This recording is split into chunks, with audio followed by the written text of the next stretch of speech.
ஒரு காலத்துல ஒரு அழகான காட்டுல ஒரு மின்மினி பூச்சி இருந்துச்சா. அந்த மின்மினி பூச்சி ரொம்ப மகிழ்ச்சியோட பாட்டு பாடிட்டும் நடனம் ஆடிட்டும் சுத்தி சுத்தி பறந்துட்டு இருந்துச்சாம்.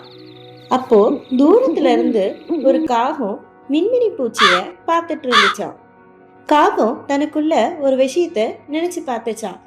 இந்த மின்மினி பூச்சி பறக்கும்போது எவ்வளவு அழகா இருக்கு, அது உடம்புல மின்ற மினுமினுப்ப நானும் எப்படி பெற முடியும் அப்படின்னு யோசிச்சு அந்த காகம் பார்த்துச்சான்.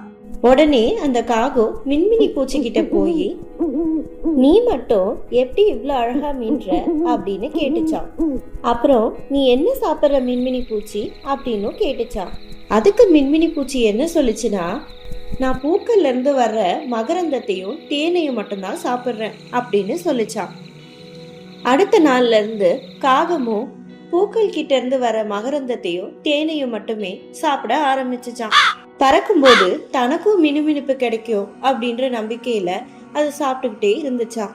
கொஞ்ச நாள் ஆக ஆக காகத்தோட உடல் ரொம்ப பலவீனமா ஆயிடுச்சான். அதனால அது செத்தும் போச்சு. இதுல இருந்து என்ன தெரியுதுன்னா, நம்மளா இருப்பதுதான் எப்பவுமே சிறந்த பரிசு. நம்ம ஒவ்வொருத்தருமே ரொம்ப தனித்துவமானவங்க. தனித்துவமா இருக்கிறதே அழகானது.